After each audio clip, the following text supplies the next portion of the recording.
Okay, so I've just put this slide up. Just my first of all, the flag of Kenya represents where I was born in 1963. One of my first jobs was in engineering. I'm going to make this quick. So I'm there in the background there. I was started as an apprentice in 1979. My biggest role was as the national accounts manager. So I've got KitKat there because I used to look after the Nestle contract. So I grew that contract from 1.8 million to 6.9 million at the end. So basically trying to get facility services. So let Nestle concentrate on making chocolates. I looked after catering, cleaning, and various other things. My love is of cricket. This was an article that came in the Telegraph and Argus. There's Mr. Mistry playing cricket. I love Leeds United. I've followed Leeds United for all my life, and I love it. One of the things that really important for me in my life was being part of Hindu Swayansevak Sangh. And the three mottos here: Sangathan meaning unity, bringing unity together. Seva mean doing selfless work, so doing work without expecting anything in reward. And Sanskar, giving you life-changing skills, like leadership qualities. One of the ones is Prem Bhav. Prem Bhav basically means love for the human being. I did a lot of charity. I've done a lot of charity work as well. So this is when I did work for Seva Day for 2 years. It's a charity, and I increased the blood donation nationally by 13% within the Asian community. So that was my fit. So I'm going to quickly go through, but in order to produce this information about my parents, I had to create a video, a spreadsheet. And I just want to quickly tell you about this spreadsheet because I think it'll be really good for you guys in the future. So here on the left-hand side, as you can see, it's my dad's, the years, and then it's my dad's age, my mum's lifeline. And on the left, on this side here, I've got all my brothers, all my siblings. So basically, in yellow is my mum and dad both have been married before, so I'll explain that. So they're my mum's daughter from her first wedding, and this is my dad's son from his first marriage, and then these are the siblings that they produced. So basically, it's a really good sheet, and in order to get this information, I had to go through a lot of the passports of my parents. So just for anybody who doesn't know, this is the part of Gujarat. This is where my family comes from, and the arrow here is near Surat. That's where we're. So if you don't know India, then Goa's there, Mumbai is there, and Gujarat is there. So this is a photograph of my dad, who was born to parents, grandparents. I'm going to go through this quite quickly. So here we are, a bit of a family tree showing you my mum and dad. My dad only had one sister, and she was in South Africa. She actually came to visit us. He had one cousin brother, and he's quite important.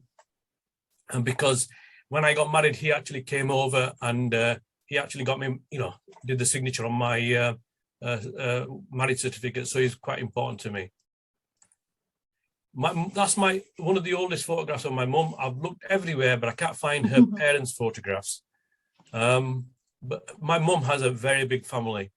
So this is her oldest brother, and she's the youngest. And unfortunately, she's the only living sibling now. All the others have passed away. Can't find my mum's parents' photographs, but there is a photograph of my mum's mum. So that's crazy. The next slide is just showing you, if just on my mum's side, how many cousins I've got. If I just look at my cousins on their own, there's 35 of them, and with their partners, that would be 70, and that's on my mum's side. One of the ladies that's the president of the Prajapati Samaj, she's my uncle's daughter's daughter. I call her my niece, but she's older than me.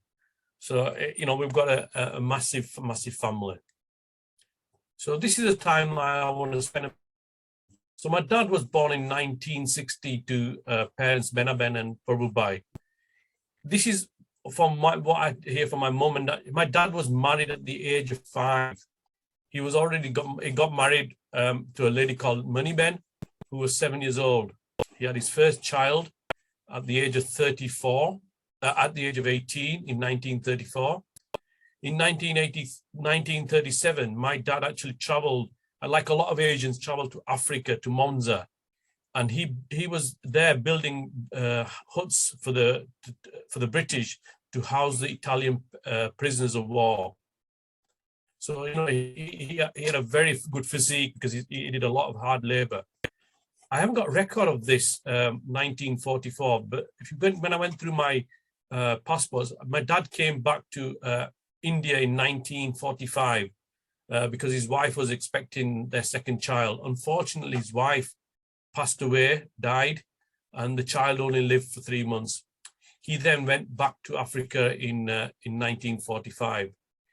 In 1947, he calls his son Kusal, and that's at the age of 13. You got to remember that, because he called him over to Africa when he was 13. My dad comes back to Africa in 1949, and he gets married to my mum, who is Bikiben. But the difference between Kushal and Bikiben was only 5 years, so there was a lot of conflict and a lot of problems. The reason why I put these dates here is to show you that they used to travel in a boat, and that boat used to take about 3 weeks to get from India to Africa. My parents arrived in July, and I'll explain all that in a little while, in 1971, and my dad passed away in 1994. Cause of death was pneumonia, but he had throat cancer for 10 years, so he survived for 10 years with throat cancer. Just a few photographs of my grandma. She actually came and lived in the UK. She didn't particularly like it here because of the cold. And then my oldest brother actually went to to India, and he got married in India. There's a photograph of him there. This is Kusal, who's my dad's son from the first wedding. He had a big wedding in 1955, I think it was. And there's a photograph of my mum there, and there was a lot of conflict, but he had a big wedding, and I just thought I'd show you the only photograph I've got of him. So my mum's timeline, she was born 1929, so there's a massive difference between my mum and dad. So my dad was born in 1916. She was born to parents Ratanben and Chibabai in Petan. Petan would have been about I think about 45 minutes from where my dad lived in Moroli. My mum got married at the age of 14 to a person called Bugubai. In 1946, when my mum was 17, she gives birth to a first daughter, to an only child, which was Jasu. But at that time, her husband dies of typhoid, so she moves back with her mum and dad in Petan.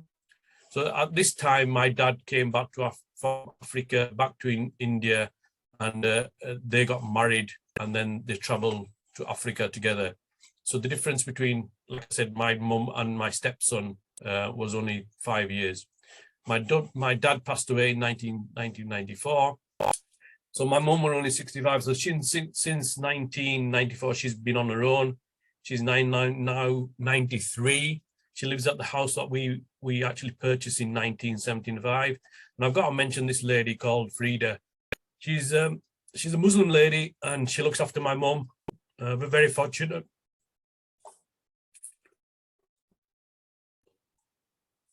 That she's looking after my mum, and my mum's still there. She's 93. She's going great guns still.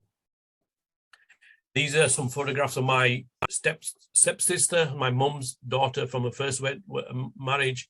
And this was a photograph I picked up from the passports. This is Gangaram, her husband, who got married to him in I think it was 1950. I can't remember the dates exactly. And that's that's Jasuben and her children. These are some photographs of me visiting. So this is me visiting my dad's house in 1993.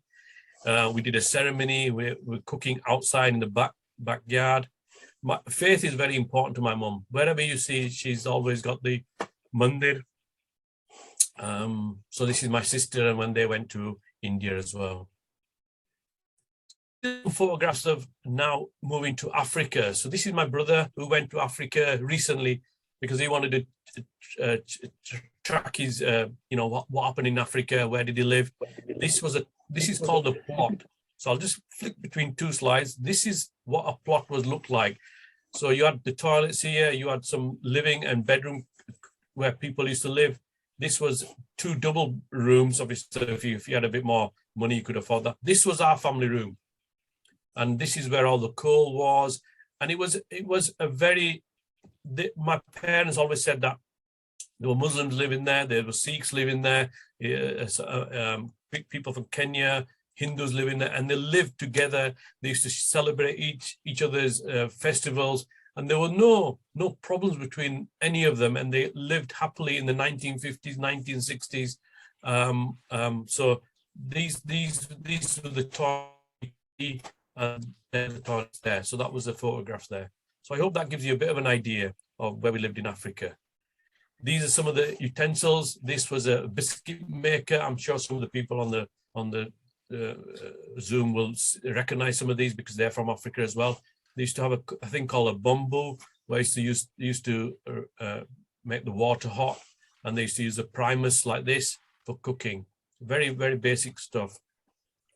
Just want to mention that there was 9, 10 of us, and the way we used to sleep was we used to have one bed.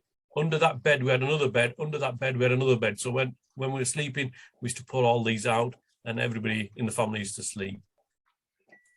So these are some photos of the school that my brother went to. As you can see, the school's really not in a very good state. Actually, it's really gone downhill. So I want to spend a bit of time on this slide, because what my mum went through between 1950 and 1969, when my youngest brother was born. So between 1950 and 1969, my mum gives birth to 9 children in 17 years.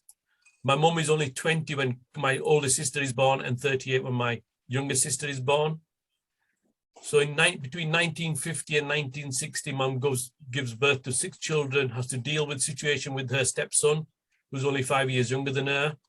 So she got married, brings back her daughter from India. She's only 13 from India. So she's got all that to deal with. You've got to remember that my mum was married at 14. She had a first child at 17. She has to deal with the trauma of her husband's death. So there's a lot to deal with. So my mum was married pregnant for 81 months of in them time. She had breastfed children over 9 years. My dad didn't get he was very nice, but he didn't have a stable job all the time, so he got abused because of his good nature.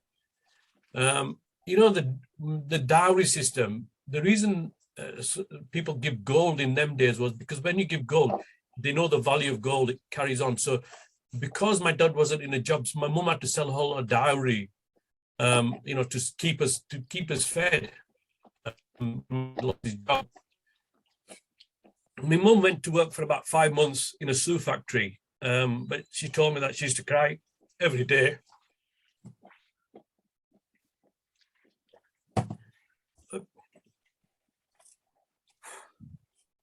Yeah, and when we talk about mental health, if you think about this age, my mum went through it for 20 years.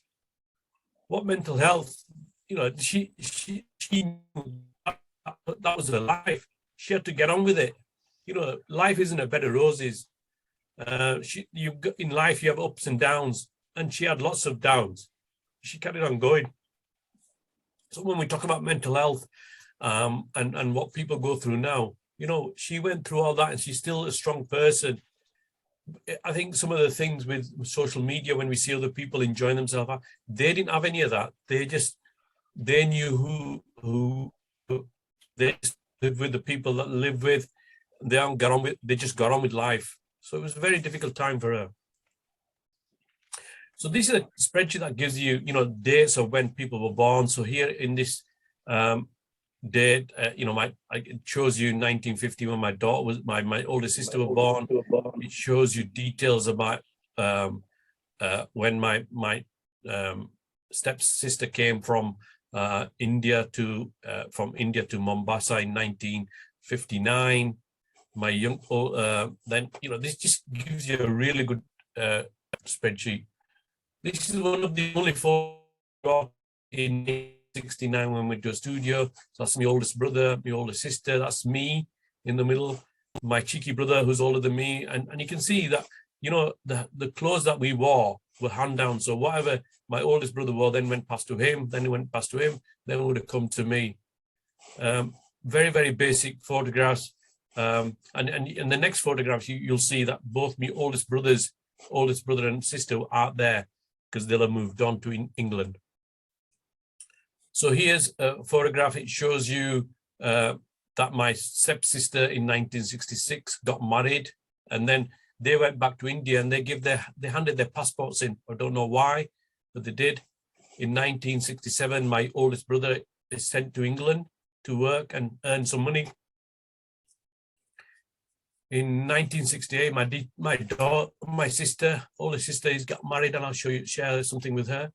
So exactly, so it just shows you the difference between my youngest brother and my oldest sister is 19 years. The difference between my youngest brother and my stepson is 35 years. Incredible. So here's my sister, oldest sister. She got, as you can see, it's supposed to be a happiest day of her life, but sometimes it isn't.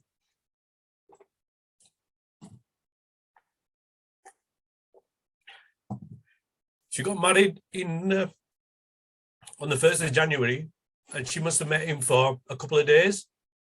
A week later, she's traveling to UK.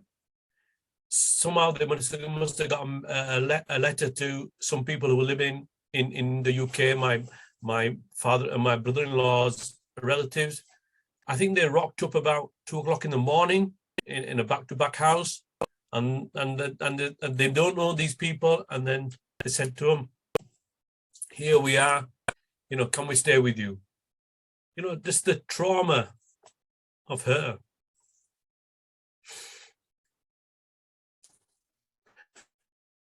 Graph now in 1968. As you can see, my oldest brother and oldest sister are here because they've gone to England. My youngest sister is born. There's me, about 5, 6 years old. And now it's for my second oldest brother and my oldest sister, second oldest sister, to look after us. So the 4 siblings, you know, took it in turns to make sure. And because my mum was obviously breastfeeding and things like that, a lot of pressure was on my oldest siblings to look after us. So they went through a lot. As you can see here, no laces on their shoes. So we went through some tough times. This is the only photo, and this is my the sister, and there's my youngest brother, who was born in 1969. That's my youngest sister, and I think that's me, and that's in Africa. That's all I can remember of Africa. Why did people from Africa come to UK? Around the late 60s and early 70s, there were people like Idi Amin, who deported, who expelled all the Asians from you know, Uganda, from Kenya. My parents heard about all this and they were worried about staying in Kenya, so they all came to UK. The economy of Africa, you know, if the Asians were there still, Africa may have been a different place. But because of this, people like him, all the Asians who were doing so well had to come back, had to come to England and places like that. And again, you know, they've done really well in this country. So here's a photograph of one of the photographs of us in the early 70s. This is our famous house in the one that we bought, for my parents bought in 956 Archibald Street. Some good photographs. So here's all the siblings, just to quickly go through them. Oldest sister, she did some manual labor in this country, worked in AIS. My oldest brother, he had a post office. My third, this brother, he had he's got his own business, making control panels. This is my sister, lives in Preston, very clever. You'll see what I mean later on. She works for the HMRC. My brother, he's a Kenny Metal. He works as a tool maker. My sister is a chemist. There's me, my younger sister. She worked in the bank. She's very, very high thought of. my youngest brother. These people are earning very good money nowadays. They've done really well. And my brother was the only one in the family who went to university. Just a couple of good photographs from my sister's wedding in Edinburgh. She got married in a castle, and there's us, and with our partners, the 5 brothers, the 4 sisters with their partners. So there's just some photographs of my mum, and when you see my mum and dad's photograph in the 70s, they don't look very happy. I don't know, coming to this country, the cold weather, I don't know, really affected them. There's my mum, a recent photograph. One of my nephews is a really good photographer, so he's taken a dramatic photograph of her. It's a really good photograph.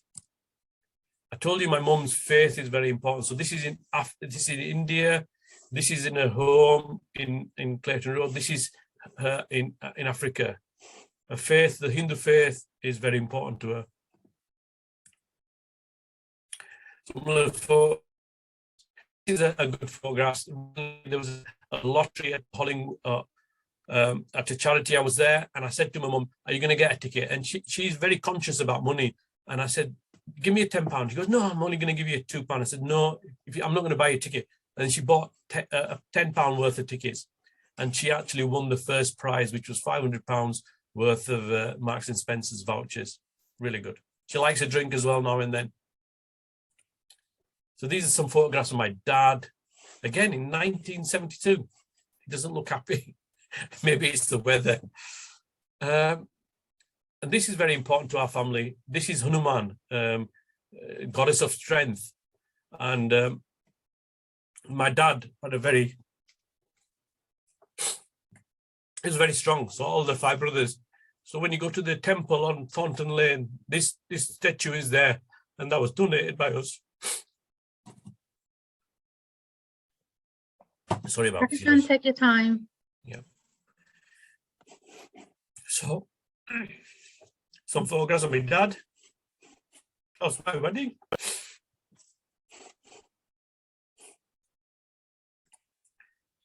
All the grandkids, they did obviously all the grandkids, they looked after them, bringing them up.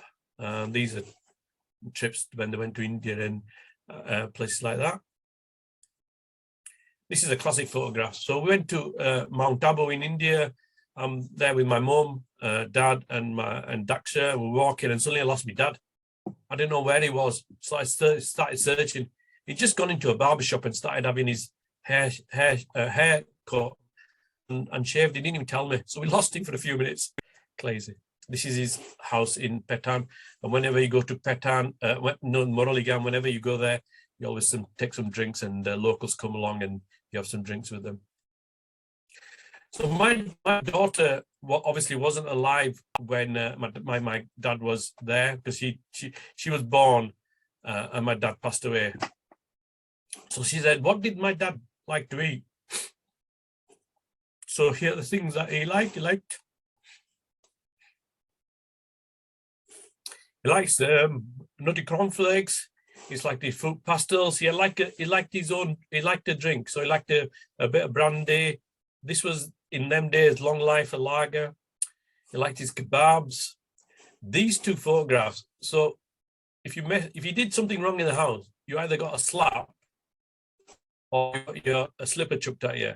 In them days, if you did something wrong, you got sorted out. And he never did any harm to any of us. All the children, gone. So another question was asked was, what films did he like watching? What did he like doing? So as you can see, I'm sure this is really all the Asians in them days, 10 o'clock on BBC One, they used to watch Naya Zindagi, Naya Jeevan. Fantastic. Everybody used to watch Dickie Davis and the wrestling up to 4 o'clock. Hugh Davis, Benny Hill, Norman Wisdom, Carry On films. These are the kind of things my dad used to watch. So I'm going to stare in, because this is a charity that we formed as a family to give something back, and we raised over 144,000. So I'm going to take a few minutes break, and Hattie's going to play a video for you. Thanks, Harkishan. That's a fantastic fantastic talk so far. I'll just share the video for you now.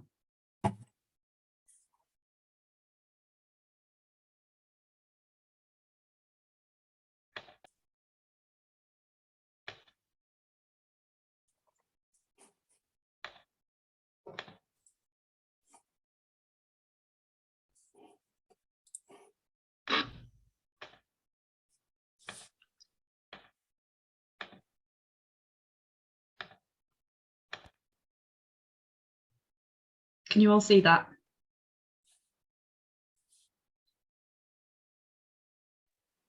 Yes. And hopefully hear it.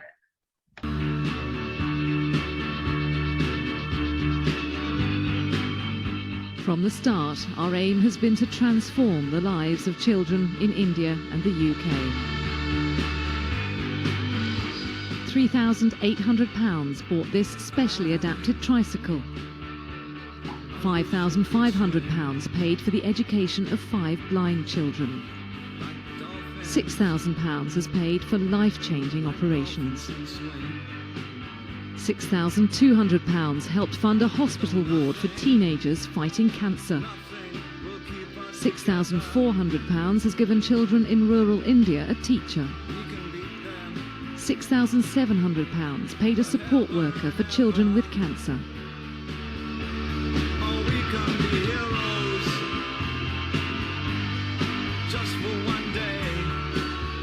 £8,800 bought equipment for Bradford's neonatal unit. And £10,000 gave a deprived Bradford school a minibus. £12,200 gave young carers a chance to be kids again. £12,300 has given children with disabilities experiences they'll never forget. And £44,000 has helped transform this school for the blind, their wooden shelters turned into modern facilities. So much achieved with your incredibly generous support, but so much still to do, because these children need heroes like you.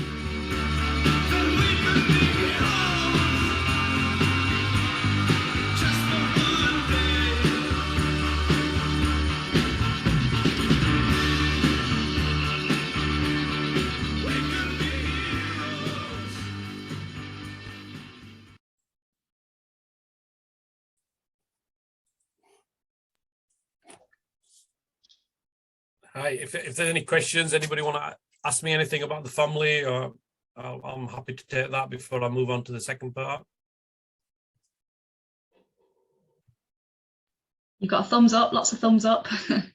You're doing really well, Harkishan. Well done. It often is emotional to share the journey of our parents when they've come into the country.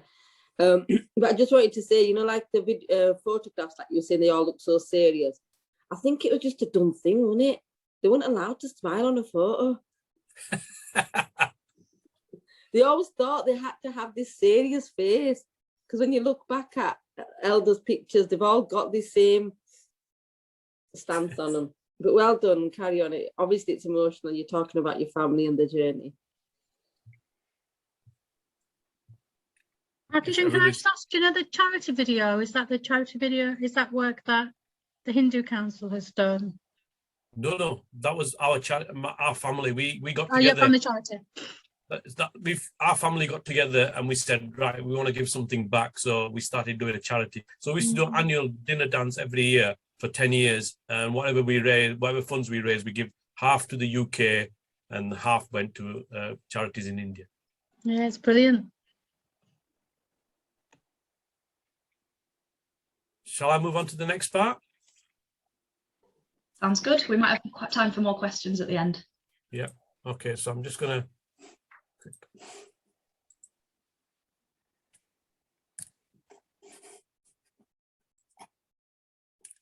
Okay, that's where we did take a break. So I just want to highlight, this is my my timeline. So I haven't talked to everybody else. I just wanted to bring up some of the things that were important to me. This was in 1984. We had people that took over the University of Bradford, and we came together and lived together harmoniously. We did lots of physical activities, but there's a YouTube video. I'm not going to share it now, but I'll put it in the link, and it shows you that on that last day we had something like 8,000 to 10,000 people, and they were all fed with a curry. So this was an organization, and we also did something unique that day. We ran, so we did a mini marathon on that day, and that has as its consequences. So basically, it says here, an exercise in harmonious living in peace, and that was my certificate for being part of the mini marathon. And you know how difficult it is to run in Bradford. So I'll show you some photographs about the marathons in Bradford. So the first one was in 1988. We took over the Grain School. I'm sure you all remember where the Grain School is. Me and my brother and a few of us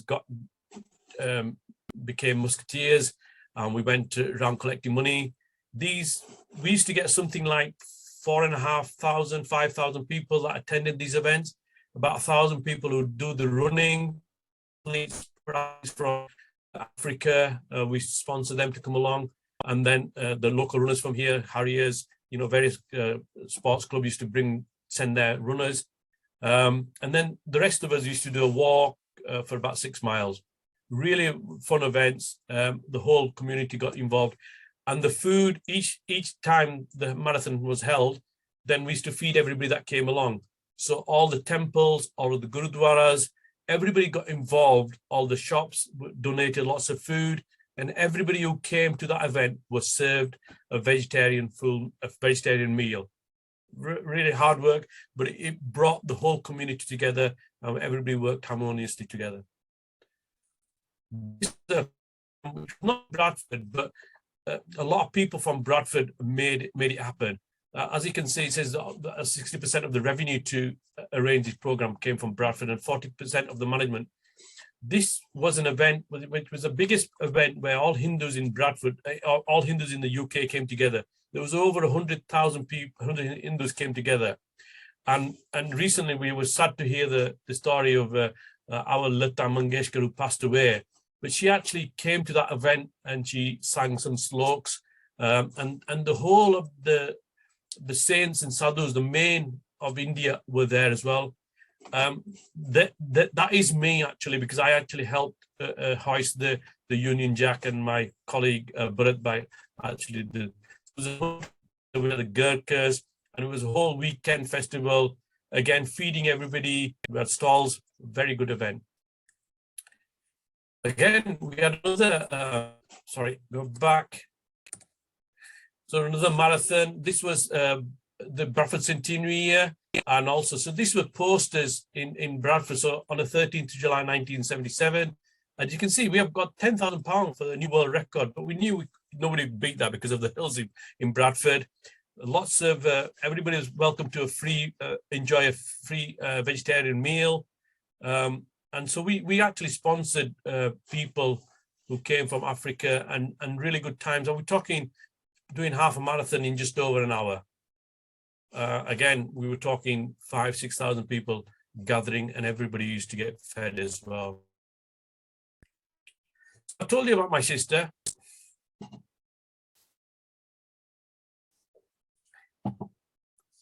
Sorry. So she was the first Prajapati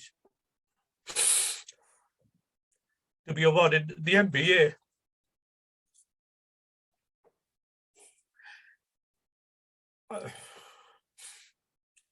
So in 2001, for her services to the HMRC. So remember, she got married in 1975, and in 25 years, she's achieved this.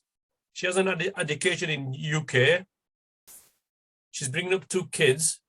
If she'd been, I know from talking to her that she could have gone really high up, but because in them days, there was nobody to look after the kids, etc. She couldn't travel the UK. She could have gone a really high position, but she first Prajapati. That means in the UK we have a Mistries who have got their own organisation, and there's lots of us. And she was the first to get an MBE. I'm very proud. So there has been sort of lots of earthquakes, etc. Earthquakes, and we raised over 4.3 million for the earthquake in Gujarat. I was involved with one of the functions. We had a function at one of the schools. We had a live band. We had a bouncy castle for the kids. We had a disco for the youth. We had food. We had a Shrimbai who shaved his head off. In one night, we raised £12,000. We're talking 2001. In 2005, this elderly centre was formed. This has been a lifeline for the elders in Bradford. So it's been going on since 2005. They come together on a Monday, Wednesday, and Friday. They give everybody a hot vegetarian meal, and they have parties there. And it's a real lifeline for our elderly. It's been going on for 17 years. This is another fantastic event which has been going on for last 16 years. We have the annual Three Peaks Channel, Yorkshire Three Peaks Challenge. We have, in 2018, we had over 500 people that attended this from all over the UK. Satish is on the call now. He's the man there, and he's a walker. He does all sorts of things. So hopefully, people will know this and they can come along and join us on the 1st of May this year. And anybody and everybody comes along, and there's lots of marshals. We have lots of food points. It's a fantastic event, and to get yourself actually fit as well. So a big moment for on the 4th of May in 2007, Her Majesty the Queen actually came to Bradford and inaugurated the opening of the temple on Leeds Road. I think that temple cost about £3 million to build. So we were very fortunate she came and opened the temple. Since 2008, as part of Bradford Hindu Council as well, we've been doing International Yoga Day. So in 2018, we actually took over the Richardson Sports Centre. We had over 250 people that came together. Hopefully, everything being well this year, we'll do another event like that, where we have 2 hours where people come together on International Yoga Day, which Prime Minister Modi has made, so it'll be around the 21st of June. And we'll continue. Over the last few years, we've been doing this event via Zoom, and we still get 150, 200 people take part. So this was an event organized by the Sri Prajapati Mandir on Thornton Lane. They had a massive event at the Life Centre in Bradford. They had over 800 participants. And the talk was on Parkinson's disease and the associated disabilities. With the volunteers, etc., they had over 1,100 people. Again, every one of them would have been fed, and the team did a fantastic job. And the police were there, and I think we had some celebrities who came and talked on the day as well. So in Bradford Hindu Council came together in around 2020, September.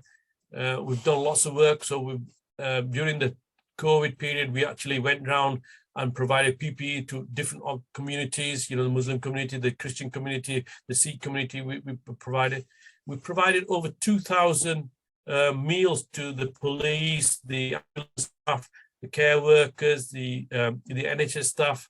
Recently, we did a massive collection. We give homeless hampers. We collected food for Staying Put, which is a charity which houses domestic, the women that have been abused, etc., sexually abused, and another charity as well. Over the COVID period and even now, we keep replenishing the food banks. We've raised over £20,000.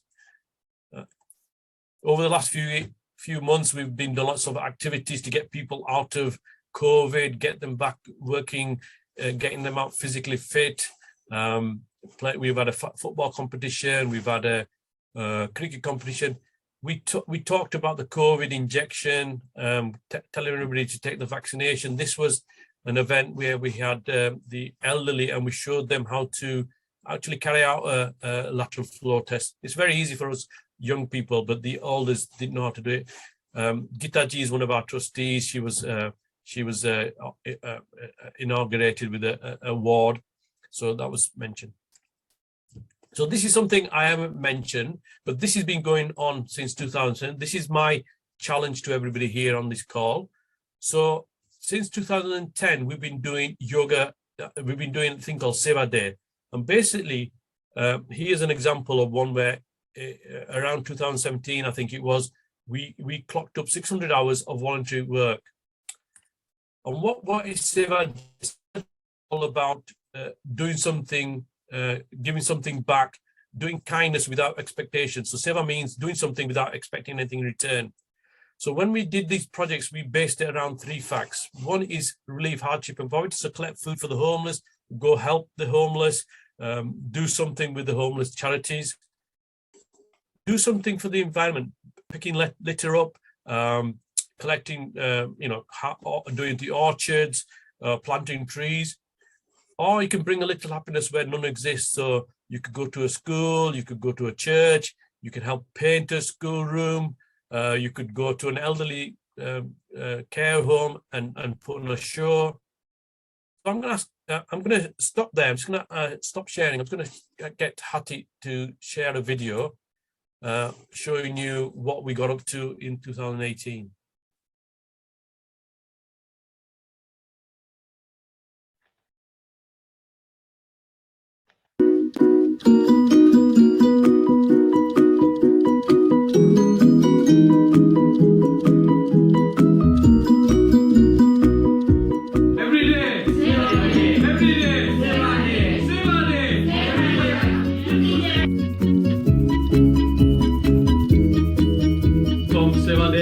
I'm with Manisha at the project where? Russell Primary School, painting the rooms. Brilliant. This is your first project? Yes, it is. How are you feeling so far? Good, very motivated to get This is Harkishan from Seva Day with Rian, Maya, Anya. and what are you guys doing? Painting with? The loft. Are you painting the loft? Yeah. Why have you got so much paint on your trousers, guys? I thought you're supposed to paint the wall. Yeah, we kind of had a wall. You've had a wall? Are you enjoying yourselves? Yeah. Is it good fun? Yeah.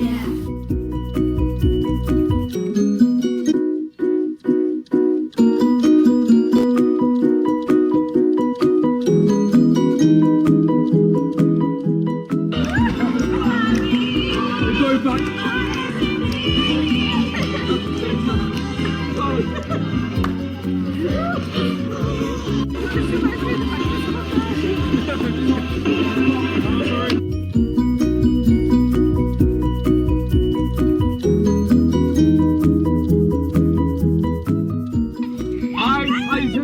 Where are you all? Here. Where's here? On a What big park is it rock. called? How Have you done any work? Yeah. What have you done?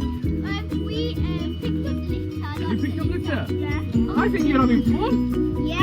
We did lots of hard work. Have you done hard work today? Yeah. Have you enjoyed yourself? Yeah. And where's your mummy and dad? Oh, your mummies are there, are they? Come on, mummies there. My mum is going.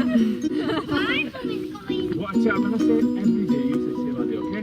Every day. Seva Day. When I say Seva Day, you say every day, okay? Seva Day. Every day. Fantastic.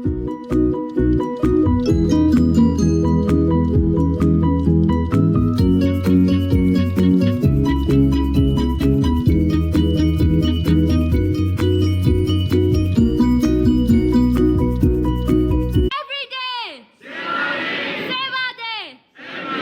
Every day. Seva Day. So I'm just gonna quick. I hope you enjoy the video. I love that video. So I'm just gonna click just for 2 seconds. I'm gonna go back on the video. Okay. I'm trying to move on. So these are the projects that we did with 14 projects then. So you can do, go to temples and clean up, or go to mosques, or you can go to churches, to parks, clean them up. So my challenge to everybody here, and if you're interested, in the chat, put your email address and you want to help out. So I want to do Seva Day again. I want to revise Seva Day in Bradford again. And I want to work in partnership with REN, which is Race Equality Network. I would like to choose a Sunday in the end of September or beginning of October. Our target should be 30 projects across Bradford with hundreds of volunteers from all communities taking part.